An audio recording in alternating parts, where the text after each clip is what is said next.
দেশের বিভিন্ন জায়গার আরও কিছু খবর নিয়ে এবারে দেখুন একটি ডেস্ক রিপোর্ট।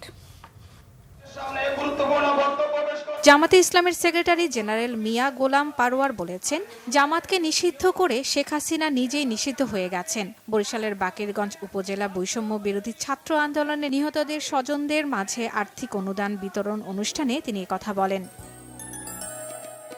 সচিবালয়ে শিক্ষার্থীদের উপর আনসারদের হামলা ও ষড়যন্ত্রের প্রতিবাদে বিক্ষোভ মিছিল করেছে সুনামগঞ্জের বৈষম্য বিরোধী ছাত্র আন্দোলনের শিক্ষার্থীরা। দুপুরে শহরের পুরাতন কোর্ট এলাকা থেকে শুরু হয় মিছিলটি। পরে আলোচনা সভায় বক্তারা শিক্ষার্থীদের উপর হামলায় জড়িতদের বিরুদ্ধে কঠোর ব্যবস্থা গ্রহণের দাবি জানান।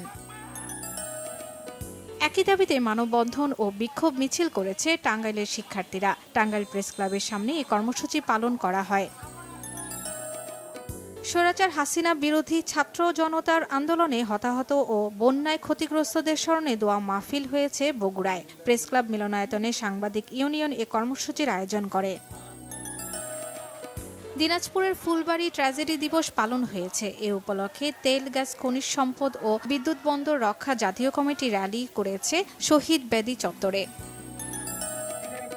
সাতক্ষীরা সিটি কলেজের দুর্নীতিবাজ অধ্যক্ষ ডক্টর শিহাব উদ্দিনের পদত্যাগের দাবিতে বিক্ষোভ করেছে বৈষম্য বিরোধী শিক্ষার্থী ও কলেজটির শিক্ষক কর্মচারীরা।